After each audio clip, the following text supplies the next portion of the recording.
degrees. Well, it died down. It's not as hot. 104? It was 104 my first week here. I just seen a video like earlier today. These girls were at this baseball game. I don't know where it was, but she said it was like 100-degree weather.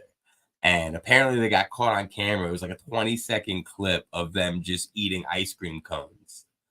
And then like TikTok took it and ran with it and like made it like a thing. You know, you can only imagine where they went with it. But the girl went on to defend her. So she's like, God forbid, like we go to a baseball game and we want to have ice cream because it's 100 degrees. And granted, that was a stupid idea, not because of what you guys did with it, but because that fucking ice cream was melting comedically fast in this 100-degree weather. Right. To the point where it's been like 104 here. It like torrential downpoured at one point because they haven't had rain in God knows how long. So it cooled off a little bit, but like it's now like humid. You know, it's not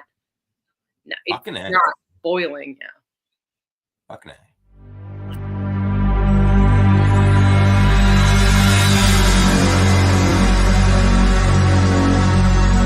Ladies and gentlemen, the show is about to start in 10, 9, 8, 7, 6, 5, 4, 3, 2, 1.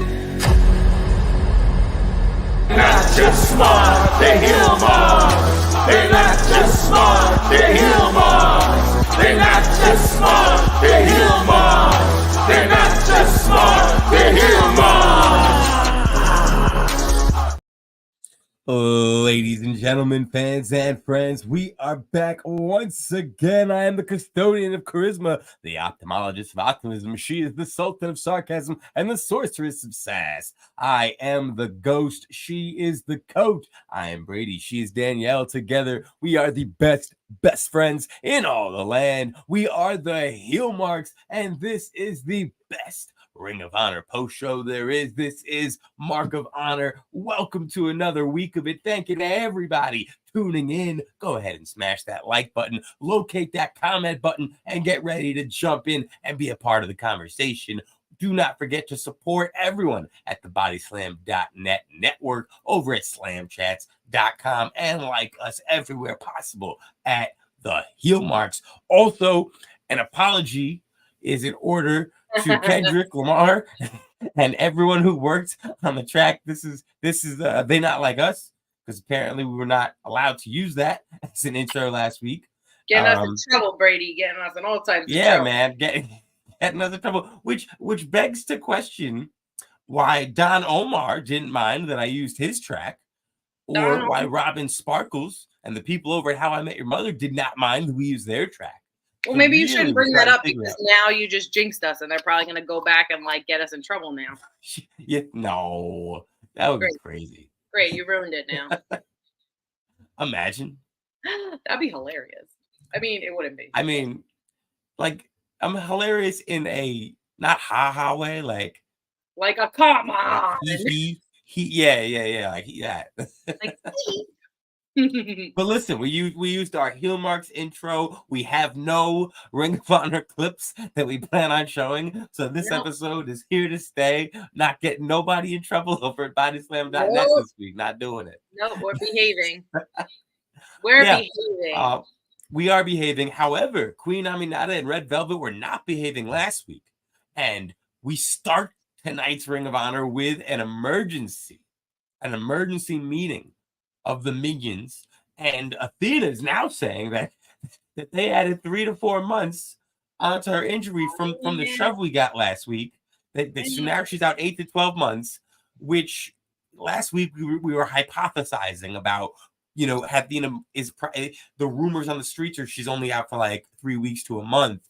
So if that's still the case, and she is kind of working through this, and the feud's not going anywhere, this is genius. Oh, yeah, 100%.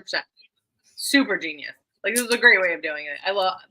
Absolutely. I would love for, like, next week, like, I don't even want it to have to be, like, a shove or an actual, bump every time. I'd love for, like, Red Velvet to scream just in her general direction. And Athena to claim that now she has an ear thing. They've added another month to her time. Ah. It doesn't hurt Hello, here. Family Guy. So much. Just Hello, right. Family Guy. Yeah. Did you see that? She could pull a Teddy Hart. She'll pull a Teddy Hart. They'll hit her shoulder and she'll grab her back. Like the old Madden games. Athena has injured her leg and she's holding her arm as I forgot the walks. Madden games did that. I totally forgot. You just That was the best. That was the best. So funny. But yeah, I love this, and this is just, we were talking about how Athena has really put the division on her back, but also put the show on her shoulders. And the fact that she has no problem being the champion. And so even on a night where we actually saw a surprising amount of our Ring of Honor champions, not just in action, but on the show tonight, we had almost all of the usual suspects in terms of champions that show up. Right. But of course, Athena is out with something at the very least. She is out with an injury, and here she is. She still opens the show. She's still able to add a new wrinkle into the story. She adds some more comedy into the bit. We're now got a campaign, I hope, that's getting started to get Lexi a championship, because I know you pop for that. I was on board. Oh, I pop so much. I'm like, yes. Let's get her. Like Lex, and did you see like the look on Lexi's face? And it like she really lit up. She's like, I do deserve a championship. Yeah. She's great. She really is a breath of fresh air in that whole thing. Like, it's real. I look forward to her backstage segments or her coming out with me. She's just, even before she started doing the Minion thing, like with Dalton Castle, everything that she's been doing has been absolutely fantastic. No, she's a big time unsung hero. Oh, and we live in a world where the people that are doing these interviews, especially the women in particular that are doing these backstage segments for both companies. I'm talking about Kayla Braxton, who just left and is getting showered praise. I'm talking about Kathy Kelly. I'm talking about Samantha Irvin. I'm talking about Lexi. I'm talking about Renee. Like, we live in a world where they're getting a lot of credit, deservedly so. But Lexi, I do feel like, is a bit of an unsung hero. She doesn't get spoken around in those same senses as much as I think she should, because we see her do so much. And this is just on an hour. We're just talking about Ring of Honor, like, not to mention everything they have her doing on AEW stuff. So like, and especially like you said, where a lot of these women get hate. Like, we've seen it with Samantha Irvin, where this poor woman gets so much slack for like being creative with her announcing. And then like you have Lexi, who, like, some people might hate that she's so involved in stuff that you're just supposed to do your interviews and whatever. I'm loving it. Like you said, an unsung hero and a breath of fresh air. I'm loving it. Yeah. I wouldn't mind if Lexi like came up with somehow like a catchphrase for the Minions that got added to like the theme, kind of like how they did with Samantha Irvin getting added to Chelsea's, which I love, by the way. Neither here nor there. Yeah. But that was great. Yeah. So yeah, just once again, another week of us showering Lexi Nair in praises, because she deserves it. And she added to Dalton Castle's act, and they were working together. She adds to this act so much, to the point where and let's just go there. We had a proving ground match tonight. The one time we saw a Minion in action, we see Billy Starks, and Billy Starks, after defeating Angelica Risk, she does say, "Don't worry, mother. I know you're out, but I got this." And I kind of feel like in that opening segment, we got just a little bit from Lexi as well, because Athena is out. And Lexi's still in play, and Billy's still in play. So the same way Lexi brings to this, she's got to do it a little more now, because we all got to step up. Right. I really liked Billy Starks during this match. I think she's really progressed as a wrestler. Like, I know in the beginning we were like, wow, she's so young to be getting these title shots. She's probably gonna, she's the first women's TV champion, stuff like that. I loved her finish with how vicious it looks. She looks so good. She looks so vicious. She's like, no, I got this for you, mother. I'm really liking this character of Billy. She's really just growing into her own and really taking on this character. I liked this match with Angelica Risk as well. I enjoyed the hope spots that Risk got. I like that little 619 she pulled out. Yeah. Yeah. I liked Angelica Risk a lot. Yeah, I liked her too. Yeah, like, and this was my first time seeing her. Me too. So like she got on my radar quick with this one. I think this was a great showing for both. I do wonder if, like, is the 619 kind of like a super kick now? Everyone can kind of bust it out. Like, I know we saw Claudio was like the first non-Mysterio I saw hitting it, and he called it the Swiss 19. And he's, you know, he did that in WWE too, and he's brought it over here. On the indies, we see it done all the time. On the indies, you see classic finishers done all the time. It's kind of just an indie-riptic thing to do. It works for the live crowds. It's just a fun, when you see it busted out, yeah. Yeah, I think it's just. I'm curious if I could ask Ray a question, that would be it. I'd love to know his feeling on that, because, you know, we hear like Shawn Michaels joke about it, and Orton and DDP joke about the fact that the cutter is like it's everywhere. Yeah, everyone's finisher. Yeah, it's everywhere. Not everyone. It's just it's everyone's move. Few people finish with Randy's the only one. Randy's the only one that finishes a match with the cutter. Yeah, it's everywhere. Maybe Matt Hardy. If you're including the Twist of Fate in that category. Oh, but yeah, back to Billie Starkz. The only thing about it, and it's so interesting that you say that you love her embracing the character. I love it as well. And like I said, she is probably trying to go a little more serious because Mother's out and she wants to portray that. The only thing is, and it's just that I didn't get it tonight, and I like it. I like when she gets happy to cause chaos. She seemed like she was like almost disappointed she had to do it, or just she was, you know, so mad and intense, not a smile on her face. I like when she makes someone tap out and she's overcome with joy. When she looks like she just everything she just did for the last 7 minutes was the most fun she's had all night. Like that's what I've gotten from her in the past since she's turned it up. Right. And I didn't get it tonight, and that's the only thing I missed. I hate comparison. Like, that's all I would say. I hate using this comparison, but definitely the comparison of like a Harley Quinn. How you're a little bit. Yeah.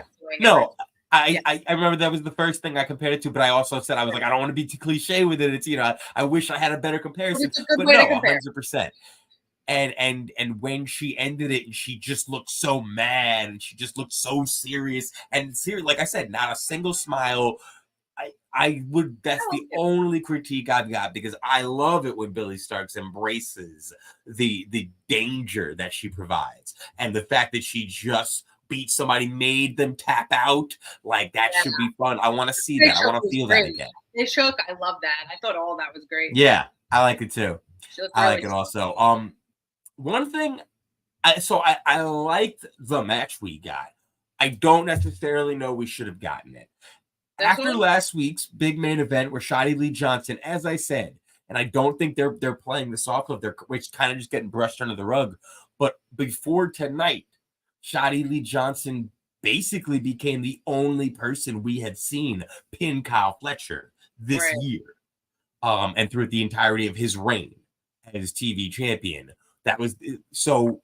If I was booking, I would have had Shotty Lee cut a promo putting over Kyle Fletcher, giving him a nod, but pointing out, no one can take this away from me. I made you. I put you down. 1, 2, 3. I did it once. I can do it again. I will see you in the future. And that would have been the Shotty Lee appearance we got tonight. Seeing him in the ring, all smiles, without really any, like, just kind of talking about Shotty Lee Johnson trying to get a new winning streak, showing he's championship material, the future champion he still is. Like, for me, I just wouldn't have booked it that way. But this match was fire. This match was really good. I don't necessarily know I would have gone your route since we know the outcome of the ending match. But I understand what you're saying, where it's like, why would he... Fair enough. And for the record, I would not have booked the main event match to also, like, I wouldn't have put Kyle Fletcher to wrestle on this show either. No, me neither. Like, I wouldn't have. Right. So come on, our way. If Mark Briscoe was intent on defending that championship, I would have picked just about anybody else on the roster. Correct. And I could round off 3, but we'll get there. But yeah, so that's just, you know, if I was booking, that's all I'm saying. I get it. Ethan Black, I don't think it's a hot take. Quick shot to Ethan Black. He says Billy Stark's a better heel than her face. Might be a hot take. I think we've been big times supporters of everything she's done since really clicking the heel character into overdrive. I think Billy Stark's, because of her character, her natural spunk, her youth, and I think she does have ability where she could connect with a child audience. I think babyface is in her future.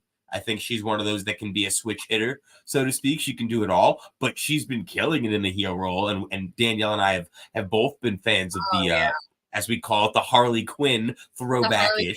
Yeah, I really like her as a heel. I think this really worked. She does have the appeal, I think, if she was a babyface, like you said, to younger girls or something like that. Definitely, maybe in the future, but right now, being this heel has been, I think it's been great. Yeah, exactly. And just a perfect addition to Athena, and that entire stable's just been a breath of fresh air. All three of them clicking, and there's always room for more, but not necessarily a demand for it, which is really what I love most about that particular group of girls. Women.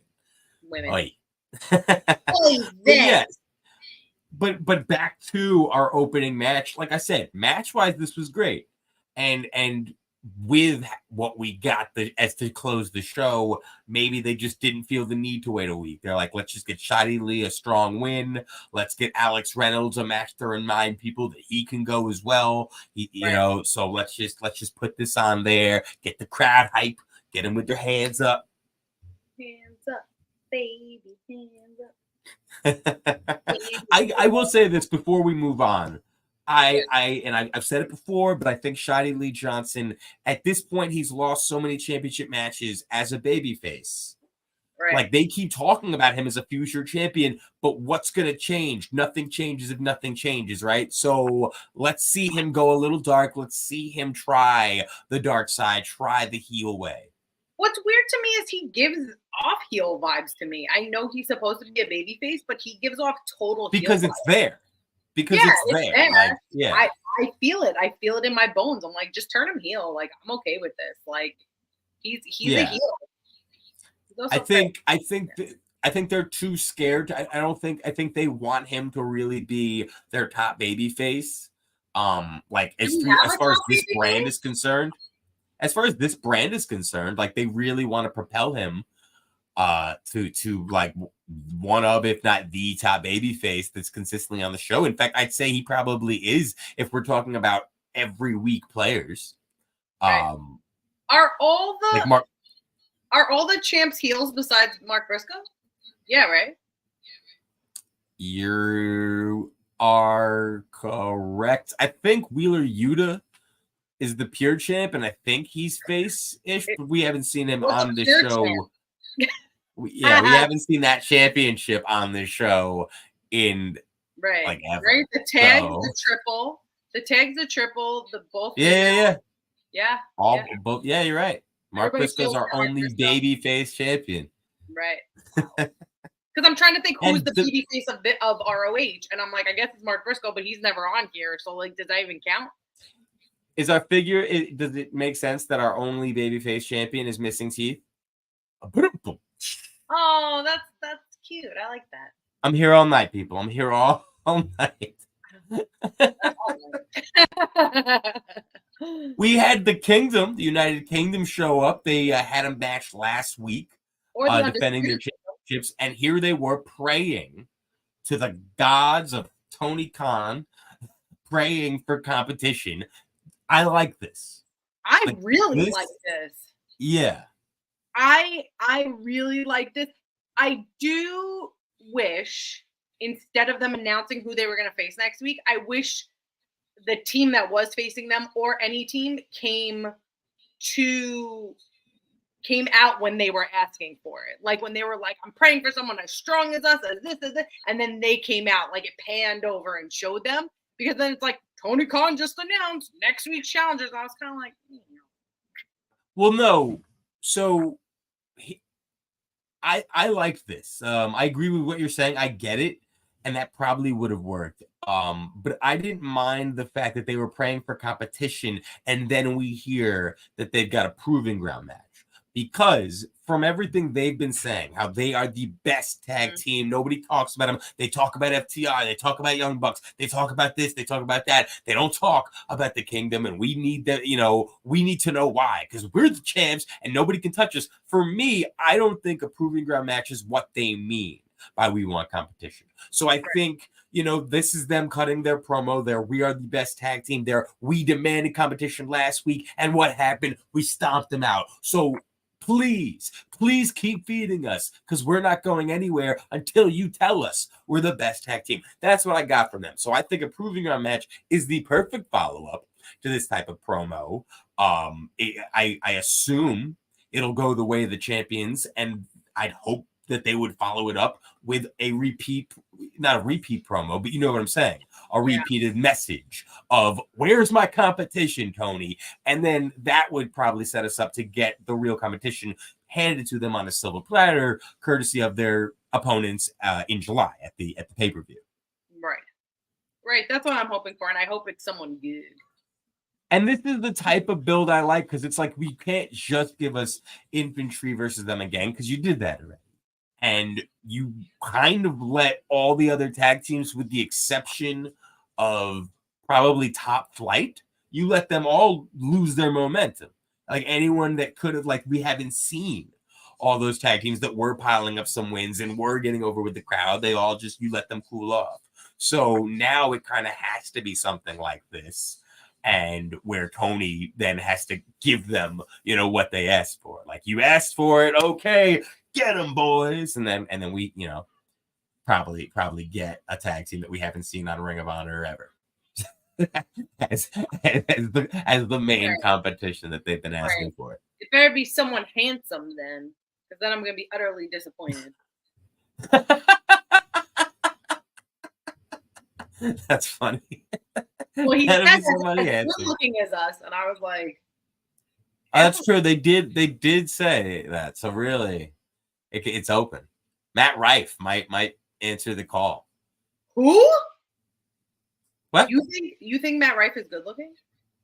I think there's a lot of people that think he's good looking. I'm not saying I think he's good looking. Me and you've talked to that Matt Rife's face and exactly who he looks like.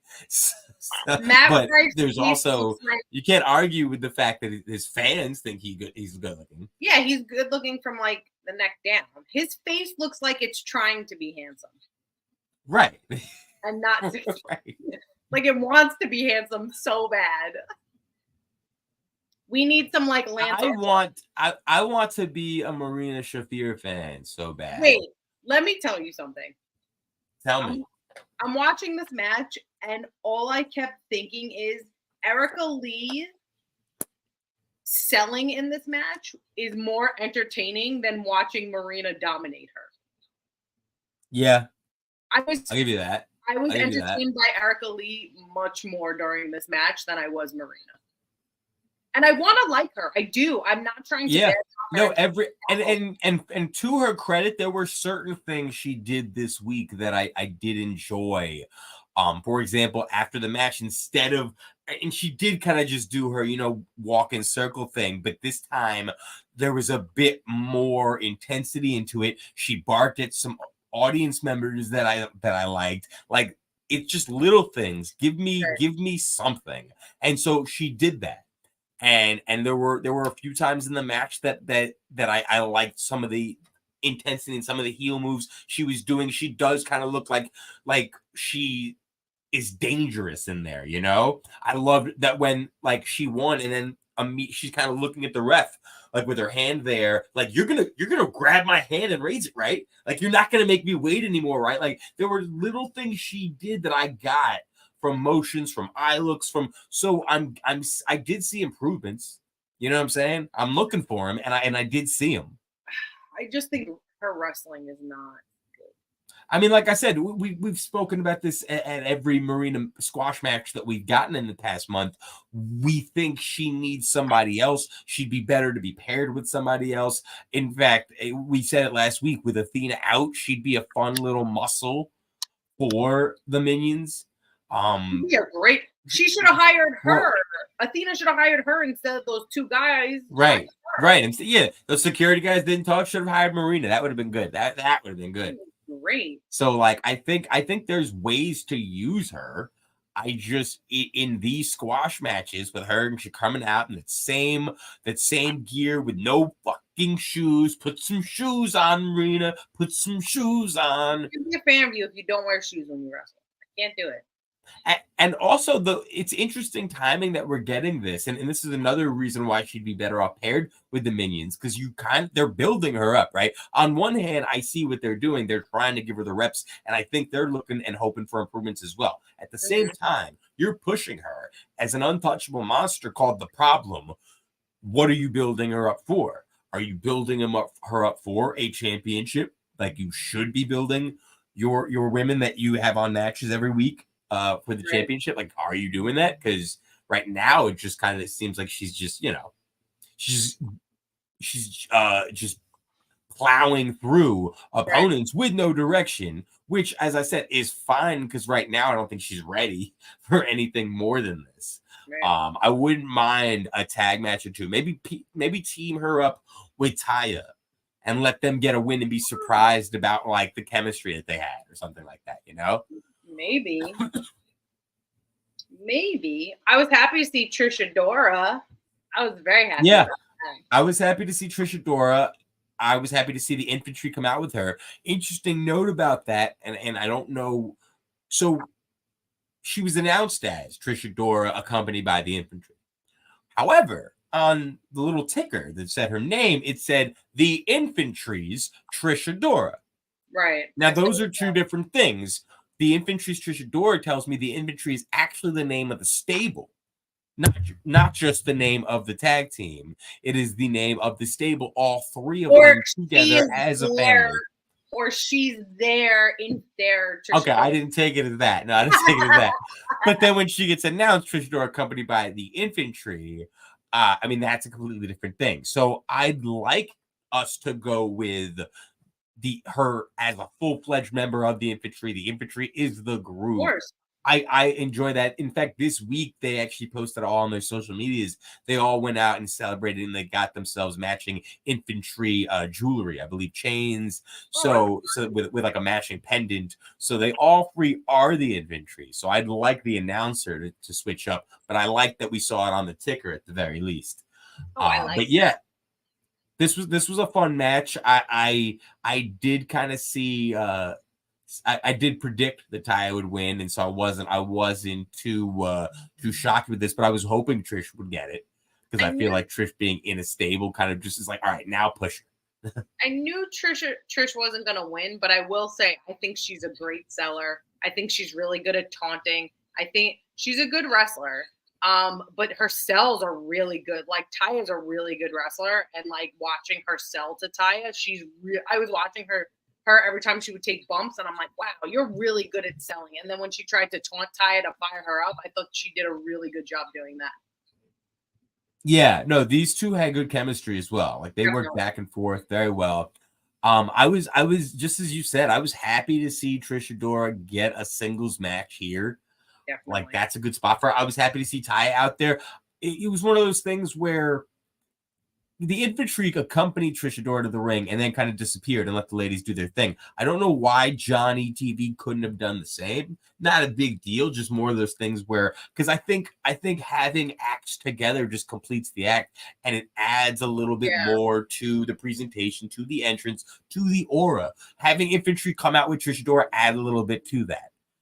Not having Johnny with Taya was just a small thing missing from her entrance, from her presentation. And when she won, seeing the celebration where Johnny TV would have come back out and they would have celebrated and like, yeah, TV ready. Like that's just little fun that we were deprived of. Right. Small things. Small things for Johnny. You can hire us. Okay. Right. You can. We are available. Yeah. Layla Hirsch and Diamante are available for not a wrestling match. This is the funniest thing, by the way. Like, I'm happy to see a story being told, but these poor women, poor Diamante, This whole story is that Layla Hirsch says that she's beat her 4 times already. The man was like, nobody cares you beat me 4 times already. And you know what? Maybe you did beat me 4 times, okay? Maybe you did. But those were all 4 wrestling matches. Not one of them was a fight. Like, what? Wait, how many times did she beat her? She must have said she beat her 4 times, at least 4 times. 4 times, yeah. Literally 4 times. I was like, oh god. Booker T is gonna get involved for copyright infringement. They're gonna say, "I beat you 4 times, 4 times, 4 times." Yeah. Oh my god! Imagine they make it a 5th, and then she just flat out takes from Booker. I hope so. Now I need that to happen. Now it has to happen. Yeah, I thought this was really silly. I mean, I'm again, like you said, I'm glad they're telling a story, but it's like, yeah, I'm happy to see feuding. Like, these 2 are both good, and I'm happy to see a reason given as to why 2 women are going to fight, as opposed to just, having a match next week. Like, tell stories. Like, but this story just doesn't benefit Diamante. And honestly, if Layla Hirsch already has like 4 straight wins over Diamante, maybe pick somebody else for both of them to feud with. Yeah, like if I was Layla Hirsch, I'd just be like, but I beat you 4 times. I'm not wrestling. Yeah. I'm over. So then you'll have one on me, like, right? Like this. Why would I care? Yeah, like this was a best of 3 series that I won +1. Like, let's stop now. Right. I don't want to feud with you. She won 2 best of 3 series, actually. Yeah, it's like I don't care anymore. But either way, this is getting us to a no holds barred match with these 2. That was the challenge laid out. Like I said, I like that they're setting the table for us before our meal, which I assume would be next week. But yeah, so we're getting that, and I'm looking forward to it. It'll be fun. I assume Diamante gets to win. For her sake, I hope so. That'd be sad. You challenge the person who beat you 4 times to the 5th, and you still can't pull it off.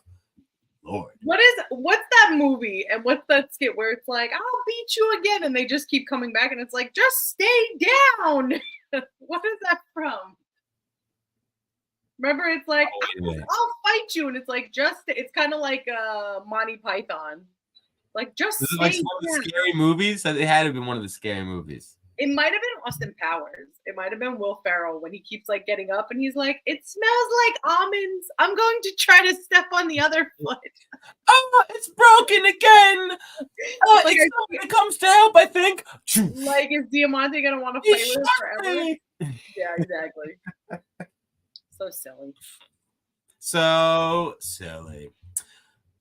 Not as silly as, of course, Lance Archer and the Righteous. It's kind of silly that these guys are so good at telling stories in the ring, yet they don't get time to tell stories with anyone on the roster. Right. They did face the tag team. There wasn't announced, though commentary did mention it, but we had the tag team of the main event. Gannon Jones, Duke Davis, and Victor Benjamin taking the team on of Lance Archer and the Righteous. Duke Davis is a big boy. I liked him. Honestly, Gannon Jones caught Vincent right out of thin air. So, like, yeah, this is a good match. Team, like, yeah, these whole team had size to him. He came out and stand next to Lance. Big guy, yeah. You stand next to Lance. I'm like, you a big boy. I was like, I love this, and I love his size. Like, he was a big, like, he was intimidating. I was like, okay. I was like, they're not just like setting little guys on. Right. They're not just having them Lance destroy little guys. Like, these are people that like can hold their own. I like this a lot. Yeah, no, this was fun. This was a match that Big E would enjoy for sure. I just get so upset that, like, give them a storyline. The Righteous have the gimmick, and Lance can go with their gimmick. Like, you team them together, just have a storyline. Yeah, I'd say if they were willing to put the Bang Bang Gang on Ring of Honor television, Lance Archer and the Righteous are a perfect team to come out and call them out for the Trios Championships. Yeah. I also think the fans enjoy Lance Archer and the Righteous. They root for them. They enjoy them. They cheer for them. But I don't necessarily think these guys come across as baby faces to the point that the fans really know that, especially when they're usually facing local talent. You know, the main event, Victor Benjamin, these guys didn't work as heels. So it is kind of one of those things where you have them call out or come out to interrupt Jay White and the Guns. I think all of a sudden the crowd is like, what? Yes, this is what I want. And then you get Lance Archer start talking while Vincent and Dutch are clapping and getting the crowd behind them, getting them in the palms of their hands. Like that's how you do it to me. Honestly, the feud I want with the Righteous and Lance Archer is Jacoby Watt. That's the feud I want. They need one more, and then you can just do a 3-on-3. Like, who's gonna get the more followers? Like, I missed Jacoby Watt tonight. Yeah, I missed Jacoby Watt too. Especially last week, as he was like, it kind of seems like he's headed towards babyface. You know, like that. That was a big step I think we took last week in terms of the story of Jacoby Watt. So I was hoping we would get a follow up this week. It's so infuriating how inconsistent ROH is with storylines. It's very frustrating. It's like I wanna give me some storylines. They're all there. Just do it. Just do it. I told you it was okay not to do it. Right. I just don't understand. And then so it's like. And it's the lack of stories that have me complaining about things there's no reason to complain about. Right. Taking us, of course, to the main event. This main event was fire. We got both our main champions in the ring together on the same show. Fire main event. Like this match should be seen by more eyes. But therein lies the problem. Ring of Honor did nothing to get more eyes on it. Yeah, like there's no story. They're just like, oh, okay, they're facing each other. By the way, when I was watching the show, I didn't realize it was just for the ROH World Title. I thought it was for winner take all title. Like I thought they take both. And I was like, oh, okay. I was like, so if Mark wins, I was like, oh, so Kyle's gonna win, so he gets both titles, and then he can drop his title to Commander that he has a match with next week. Like that was my whole process. And then I was like, oh, this is just for the world title. Whoopsie. That's what I remember. I was all over the place. I was like, oh, okay. I was like, well, why wouldn't they wait for the Shoddy match? Because then Shoddy could take it off him. It was my whole process until I realized it was just the world title. Right. But and it's like you didn't even have, like they kind of tried to say they told a story in the fact that Kyle Fletcher was demanding competition before Shoddy Lee. He was demanding competition after Shoddy Lee. But that means cool. Like you literally just gave us a champion versus champion match on free ROH TV with zero promo, with zero story. Right. You didn't have these guys have a segment together. You like this is a big match and it's a good match. Also, and people like to hear the Briscoes talk. People love hearing Mark Briscoe talk. It's like Eddie Kingston. Why won't you give him a mic to promote this at all? Right. It was silly. I will say things. This match was great. Things I really liked about the match. I love when Mark went to shake Kyle's hand and he just kicked it. I was like, yeah, no shaking hands. Kick that hand. That's how I would be if I was a wrestler. I would just kick everybody's hand. I'd be like, get out of here. And he kicked his hand in the beginning. I absolutely love that. Yeah, I always like when he kicks the hand. He's just like, no. Commentary called him Mark Fletcher. Really good. Yeah. Like really good though. Like Kyle Fletcher is really good. Kyle Fletcher has grown. Like I feel like we watched him grow up. Like he's been so fantastic and consistent ever since he's had this title. Even before that, but really since he's got the title, he's progressed so much. And he's so fun. Mark Briscoe is so fun to watch. Mark Briscoe hasn't lost a step. I don't find him slower in the ring. He's still doing this, jumping off things, flipping over things, doing all this stuff. He's so fun to watch. Like he just goes where his body takes him. Like if Kyle throws him, he doesn't like align himself to where he's going to be thrown. He just lets his body go where it's going. Like it's really Briscoe's crazy. He's like Hooch. He's crazy. Yeah, every time he does the bang bang Foley elbow drop, for some reason my hip starts to hurt a little bit. Oh man. But Mark Briscoe, he's so damn fun to watch. Like it was just a fun match to watch too. Yeah, it was really exciting. No, this was a really good one. But like that's what I'm saying. It's just it's just right. And there's something to it where like you always talk about how like certain matches you just if you give them away, like you know what I mean. Like you gotta give matches away for free. And Ring of Honor just started promoting the fact that I think it's starting in August. But they're doing like tapings. They're selling tapings. It's like going to be a Friday, Saturday, or Saturday, Sunday. Oh. And they're going to tape like probably a month, maybe 2 months of Ring of Honor stuff. So they're going to actually sell tickets and have people come out solely to see the Ring of Honor matches and stuff. So like I'm hoping that goes well. I'm hoping they pack the arena. I'm hoping they're able to do that from now on, because I think that's going to help the entire progression of the show. It's going to help a lot of the presentation of it. You know, the crowd just be a lot more lively in terms of like the most crowds we're getting are either before or after the show that That's they. exhausting. It's exhausting. Yeah. If you're doing it after a show, people are tired. Do you remember sitting through SmackDown and having to do 205 Live? And like, I love 205 Live, but I was exhausted. You're exhausted. Like, it's so tiring.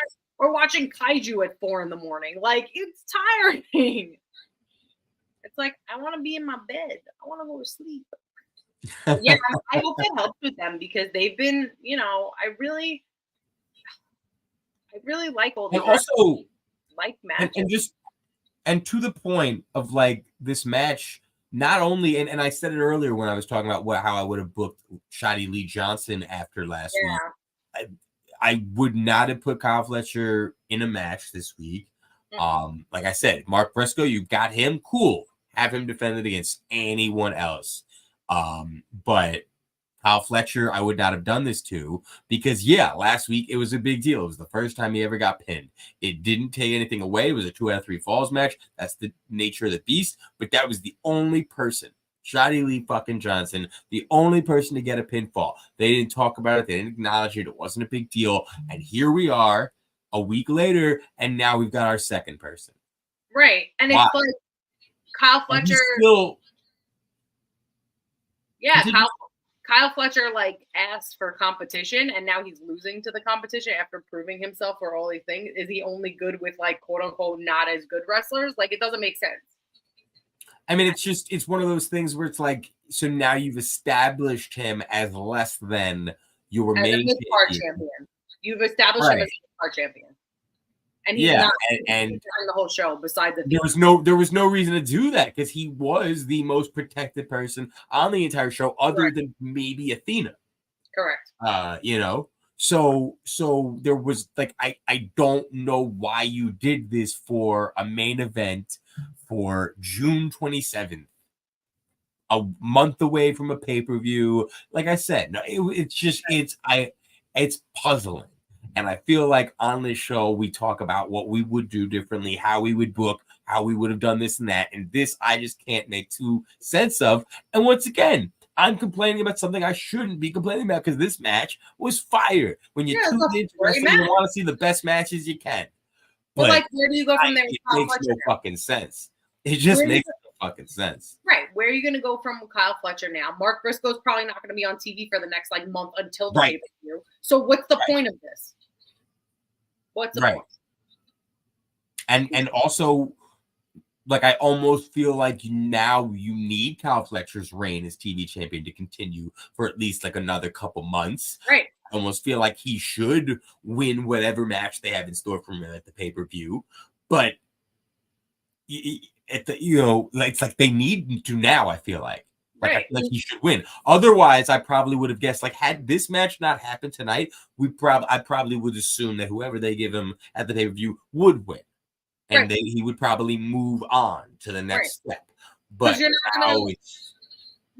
not gonna like give it to Commander now. You don't want to like a chink in the chain, like a break in the chain now that he's been building up all this momentum. Like, okay, Mark Briscoe, whatever, but like, you're just gonna continue this losing streak now? Like, it's stupid.